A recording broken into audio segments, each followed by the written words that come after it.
today's market, a listing that doesn't launch lingers, causing sellers to concede ground as power shifts to buyers. Today's video is all about the marketing best practices to retain the power for your seller's sake. Today's marketplace, let's not candy coat anything, is challenging. Days on market is going up. You're seeing more and more price reductions across America. Why? Well, because there's been a loss of a diminishing buyer demand. There are fewer buyers in the marketplace. And so because of that, listings are sitting and it's taking a little bit more time and effort to get those properties sold. And because of that, there's more tension in the relationships between listing agents and sellers because expectations aren't being properly framed. There's a misaligned sense of what's about to happen when this listing hits the marketplace. And today's episode is all about getting alignment. This is going to be more of a focus on the actual conversation you're having with a prospective seller at a listing presentation to prepare them for what the marketplace is and how you will proceed with your strategy to get their home to sell for the best possible terms on their behalf. Part 2, which is going to be next week's episode, is going to be that actual launch sequence. What are the specific marketing channels that are the most effective today in 2024, in the summer of 2024, to launch a listing into the marketplace and cause that home to sell? But doing that without today's conversation first is going to be incongruent with seller expectations because the market is in a state of transition. Today, the challenge has evolved into not just getting them, but keeping listings and ultimately causing listings to sell without losing relationship with your seller. And it all goes back to how it starts. Welcome to This Week in Marketing. My name is Jason Pantana. I am your host, and I'm so glad you're tuned in today, whether you're watching or listening wherever you are. It means a ton that you're on this episode right now, consuming this content, because it's going to be important. The marketplace is and has shifted. Conversations with both buyers and sellers are different than they were before. And a lot of agents don't understand, they don't have the context or the experience about how to talk to a seller in this kind of a marketplace. You got buyers over here and sellers over here, and there's just a gap in terms of core beliefs or assumptions about what the market is or isn't. And today's episode is about pre-framing those. Now, I told you a second ago that this is a 2-part series. Next week, again, it's going to be all about the marketing plan, the actual marketing components of successfully launching a listing into the marketplace. But today is how you get a seller on board with that process. How do you get the seller vested? How do you get a seller to buy in and form an alignment with your expectations and your process? And to have that dialogue, I have a very, very special guest. This is somebody who means an absolute ton to me. One of my original mentors. In fact, the original real estate mentor in my life. I got into real estate 2010. It's been a minute since I got into real estate. And I'll put it like this. When I went to real estate, it wasn't really on purpose. It was sort of like I didn't have any other options, and people had told me, you'd make a good real estate agent. And so I said, well, okay, I'll give it a shot. And so knowing nothing about the industry, I made a list of all the offices that I could find on Google around town. And I just started calling, asking to talk to the manager and seeing if they would give me a quote unquote job. I didn't understand real estate. I thought it was a job. I thought I was getting hired with a W-2 and so forth. I learned a lot very quickly, and I was getting hung up on again and again and again. No. Nobody does. They just said no, instant no's. And then I called this one office and I got on the phone with their principal broker, and she said, why don't you come see me tomorrow morning? And I thought, okay. So I got a tie. I was a former musician, so I had like long hair and earrings, and I tried to get dressed up. And I went in for this meeting to meet with who would become my principal broker. Her name is Bobbie Noreen. And she met with me, and I thought I was asking for a job still. She saw something I didn't see. And during the course of that meeting, she made the decision to invest in me getting into real estate, to invest in me getting licensed. And I owe her a tremendous debt of gratitude. She got me into real estate. She trained me. I went on to become the Rookie of the Year my first year, and I've moved through different aspects of this industry, and it's been a career for me, and I owe her the starting point of that career, and she trained me. And I've got to tell you, some of the training that she provided, especially when it came to your listing appointments, is training that it's just some of the best I've ever encountered. It is remarkable training in terms of dialogues that are ridiculously powerful to form an alignment with sellers, which you're going to need in this marketplace. You need a seller to become a collaborator with you, a cooperating partner with you, because it's a marketplace of time right now. And so her framework that she developed is not mine to share. It's hers to share. And I have the privilege today of interviewing one of my original mentors, Bobbie Noreen, for her to share with you what is going to be one of the most disarming and one of the most powerful dialogues and frameworks for conversation you have ever had with a seller.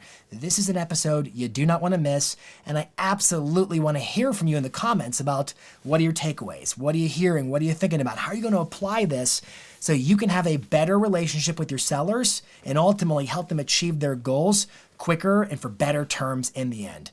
This is an interview I'm super excited for with Bobbie Noreen. I am so ecstatic for this conversation. I've been actually thinking about this for a long time of what it would be like to interview one of my most amazing mentors who got me my start in the real estate business.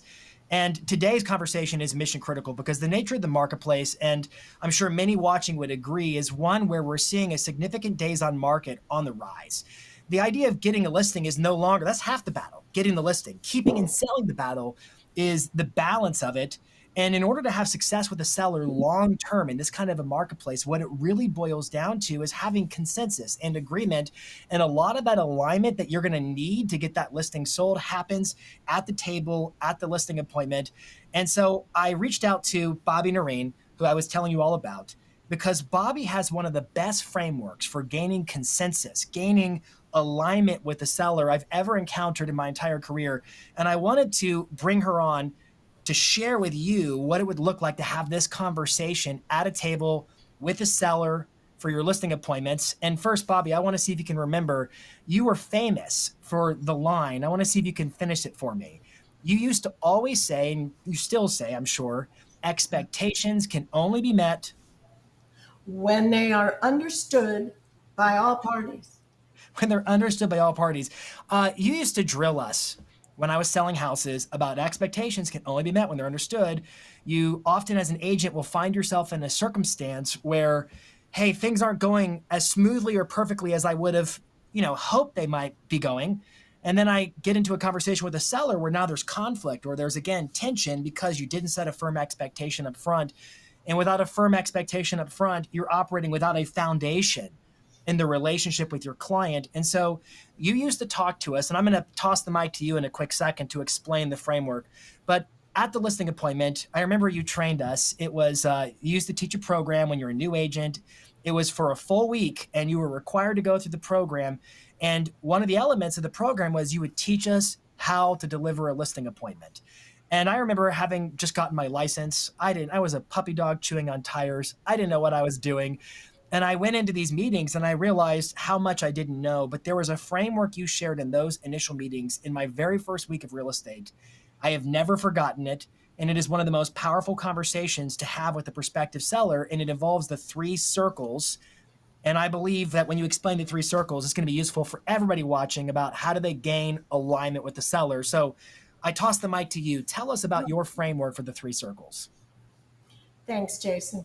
Well, what I discovered when I was in new construction, how important it was to have a planned presentation that led your client, buyer, or seller to an end goal strategically. You start with a big picture and then narrow down till you get to the actual listing. And so I thought when I got into resale, it would work the same, that I needed to have a framework where a seller could understand how we get to the bottom line, which is, of course, a closed transaction in what I thought was a good period of time, 30 to 60 days, 30 days to sell, 30 days to close, based on their desires and goals. Well, interestingly enough, and you probably have all heard it, if the home sells too quickly, then we didn't price it right. Right. If the home doesn't sell, as you've been saying, lingers, then we didn't do something right in marketing it. So whatever happens, it's our fault. And so when I always, and so I realized that at this table, which of course, after we've done the 4 parts, and this is part 2, actually, part 1 is the engagement of looking and talking and going through the home. We'll do a whole podcast on that because there's a lot to that too. We can do a whole That's podcast. The most important. But this is where I started talking about, without my circles, how can I separate who carries the burden, if you want it, of the Yeah. different components that come to make this come together? And so I started drawing these circles on a piece of paper and putting these categories in them to share. And the circles ended up becoming my trademark. I've taught these circles since, oh gosh, 1980. And I've taught these in Las Vegas to a huge company there. And if I only had these circles, I wouldn't need any other material because this I would agree. be able to support. And so the circles are like a triangle, and the top circle, I don't know if you're going to be showing the circles, Jason, I but might. We'll see how the conversation goes, and we might put some graphics okay. up there, but we'll Okay, see. so we've got the circle. You've got, just imagine a triangle, and at the top of the triangle is a circle, and it says market conditions. Okay, and what I'm saying is, I want to share with you the factors that influence the sale of your home. And the first thing you have to know is the market conditions. Neither I nor you have any control over this. It is what it is. And Yeah. what's interesting about this is it doesn't matter. Like I said, it's been 30, 40 years, and it doesn't matter what's happening in the market. These conditions affect negatively or positively how soon and how well we meet the end goal, which is a closed Mhm. transaction or a seller's goal. So the first under market condition is the economy. And that gives me a chance to share, and you really need to be brief. This is not where you're going to quote Inman News and Lawrence Yun. This is where you're going to give a very, very short sentence about your knowledge. When I say your, I mean the agent's knowledge of the global economy, the national economy, and then the local economy. And that could be anything. Right now, it's a pretty mixed bag. But Nashville, if you were in Nashville, I would say has been and probably is still a little insulated from some of the other markets that are really feeling some hurt. And probably because of our location and our, what do you call it, our De- appeal to, Desirability. Yeah. yeah, an appeal to uh, anyway, so I think you say a few words about the global, national, and local economy in your area.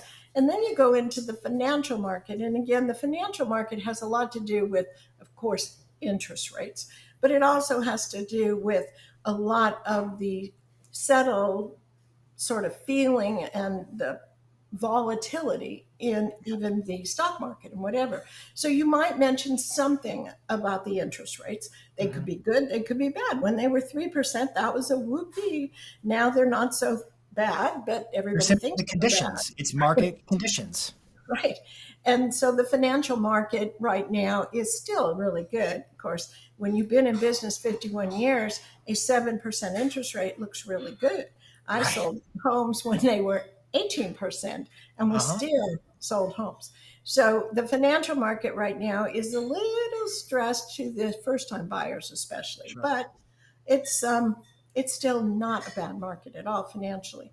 Location. Now this is where you can talk about the big picture or the little picture. If you have a home that's located in a beautiful neighborhood in Nashville and it's the high desirability, great, you can talk about that.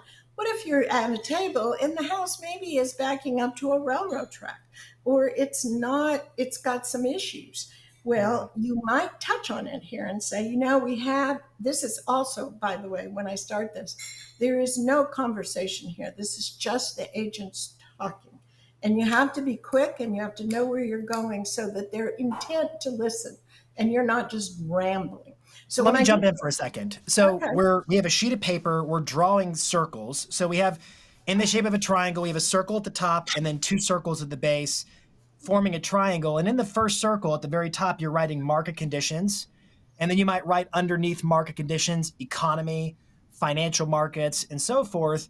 And I got to tell you, what I love that you're doing right here is immediately you are taking the spotlight off of yourself because you've come into an appointment where you're being interviewed and you're under the gun, so to speak, in terms of does this agent have the right elements to win this listing. And instead, you've now effectively, what I've called it is, you've now cast a new villain in the story. A Mhm. villain is the market conditions. It's what neither of us control, but we're now in an environment where, hey, it's you and me against the big bad villain, the marketplace. And you're creating demand for your services in terms of the need for somebody who can help guide through that process. When you think about building a story brand by Donald Miller and just the hero's journey by all, it's been around for a long time. It plays right into the hero's journey because you have immediately taken the pressure off of you and put it all onto the big bad villain, the market conditions. So please continue. And that's so important because we don't control everything. And it's important that everyone understands that. And one of the things, of course, is location. The house is where it is. What we have to deal with, maybe the yard is not big enough. Maybe there's a dump down the street or whatever. The bottom Maybe. line is, I want, it's not a discussion, but you need to touch on that. You need to state if there is any potential issue in location, it is in there because we can't control it. We have to work with it. So I will mention it. It's not a discussion. And lastly, the most important, well, it's not the most, but one of the most is competition. Yes. We cannot control the competition. We have to know about it. We have to understand it. But I also say something that I think is really important because sellers have already, they know everyone that sold within 2 blocks of their house and they know what they sold for. And of course, their house is much better and, has better carpet or whatever. But I want them to know that the competition may be for an appraiser locally, but it is not their neighborhood. Their competition to a buyer extends beyond where they are sitting. A buyer doesn't come in and say, I want to live on that street in that neighborhood necessarily. Right. They may have a price point, they may be qualified, they may have a school district or something, but they're looking at everything that falls into that little circle of margin of maybe location, maybe where they work, where the school is. And so you're not just limited to your neighborhood. And so I want them to know that the competition extends beyond because I don't want to get stuck arguing why Joe down the street sold for, 200,000 more than this house is worth. I want them to understand that. Do you know what else is super smart about this? So you're pre-framing, to your point. You don't want to get stuck into a conversation about Joe's house across the street and the fact that its front yard setback isn't as good as this one. That's just a waste of everybody's time, and it's way too pedantic and nuanced.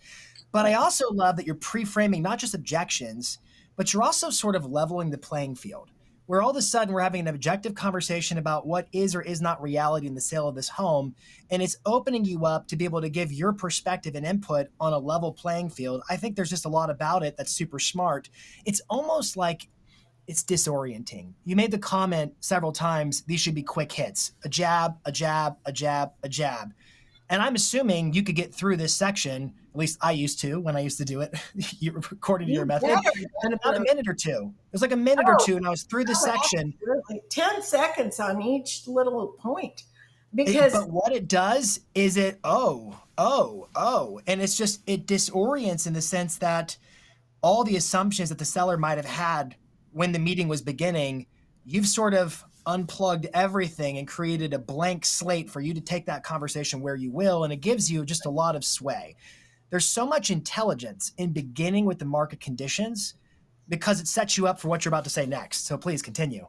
right.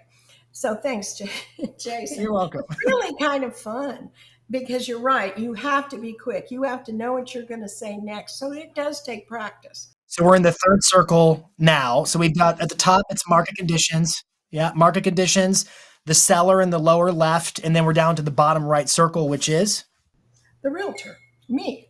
Okay. And that's where this can vary depending on what you're bringing to the table. But it's basically my job is to mobilize the entire real estate community to cause your home to be sold. You don't, it's in my brain, those words. we're not going to say, I'm going to sell your home because I may never even show it. And Yeah. I don't want anybody calling me and saying, you never showed my home. And so did. And therefore, the bottom line is I'm your marketing director. My job in the beginning is to mobilize the entire real estate community to cause your home to be sold. And then once we have an offer, I will negotiate and be your advocate on your behalf and bring you to a successful closing throughout the whole process. But in my circle now, I want to talk about all the things that I encompass me or my role in the program. And so that is, of course, things like signs. And Yes. it's funny, people say, well, obviously there's a sign. You need to get a little picky in here and specific, because again, don't assume that they know what it is we do, because they don't. So They probably, I've yeah, you modified this last probably circle a have. bit for I myself.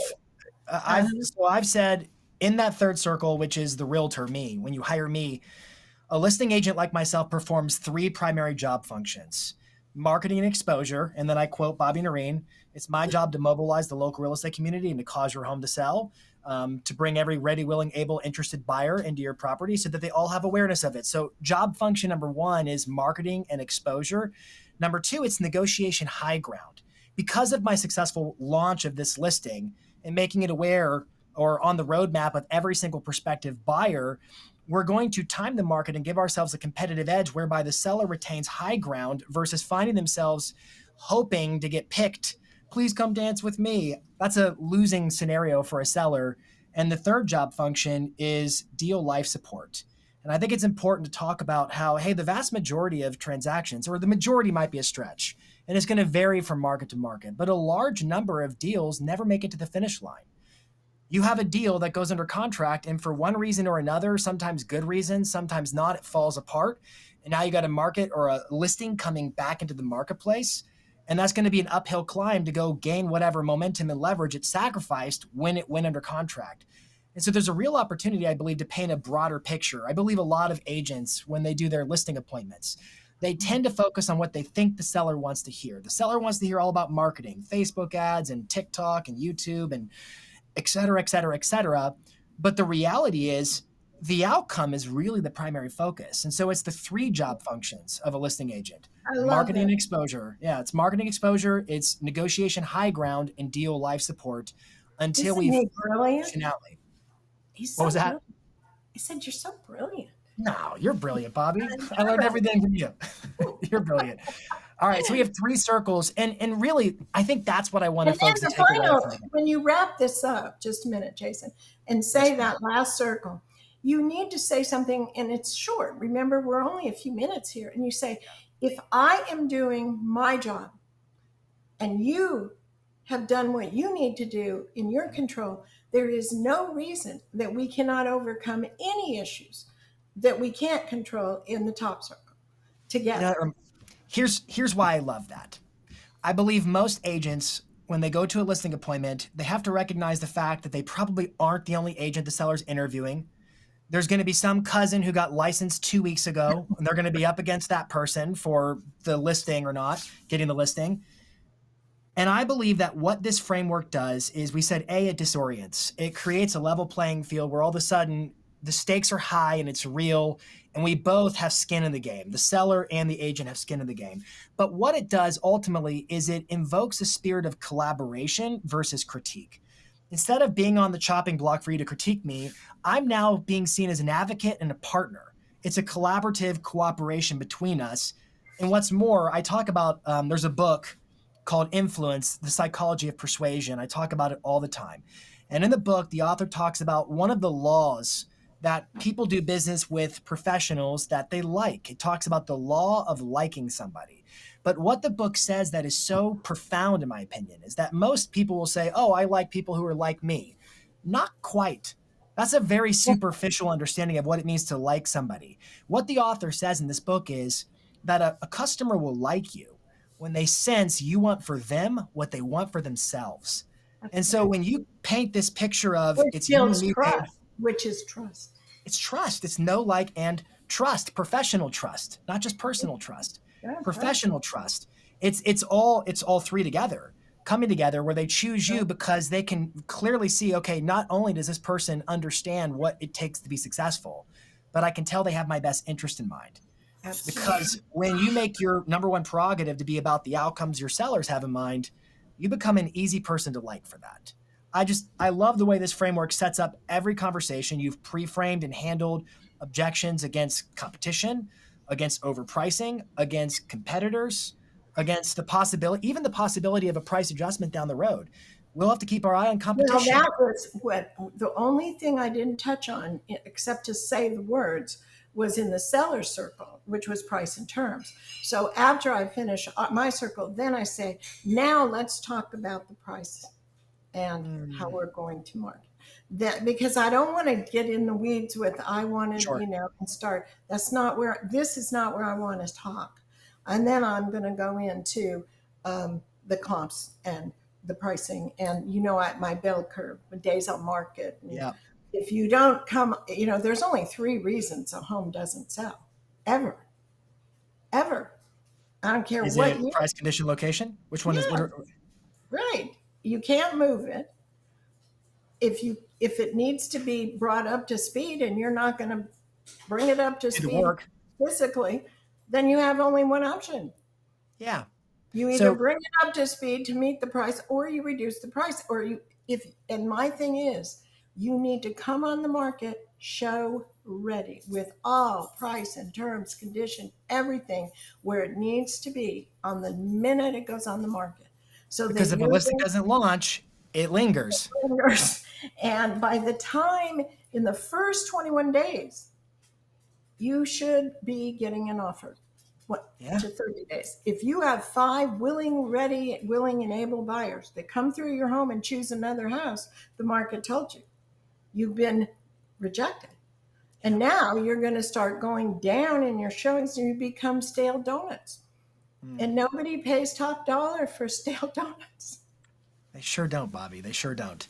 I got to tell you, I believe this framework, I'm sure anybody watching or listening is taking notes and thinking that's a really great way to begin a conversation with a seller where I gain mutual ground with them. We form an alignment, and it gives me a foundation that I can refer back to. So in the event the market does adjust or things don't go quite as planned, we have conversations that we've already planted seeds to go back and say we have to make an adjustment. Right. And that was another component of it because, you brought me on as an agent in the recession when it was incredibly difficult. And so the market was moving in different directions and it was challenging to get homes sold.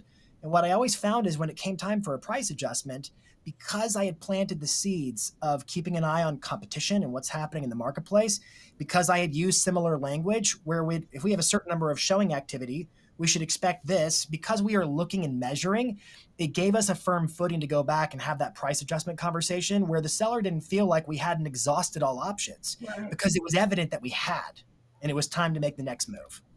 And something else that you do so well, Jason, and I agree with you, people are either hearing, doing, or seeing learners. Yes. And so when you are doing a presentation, we're talking now.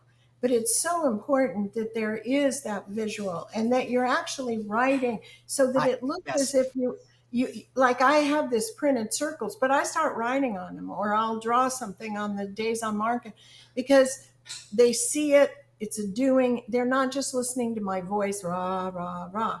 And I think it's important that you have a very nice planned presentation that is visual as well as workshop looking, not like something that should sit on a coffee table. Absolutely. All right, everybody, smash that like button for Bobbie Noreen and make sure to share this with your peers and your friends who you want to win more listings. Bobbie, thank you so much for sharing this profound wisdom with everybody who's watching or tuning in for this podcast. Jason, I'm so proud of you. You're just make me teary.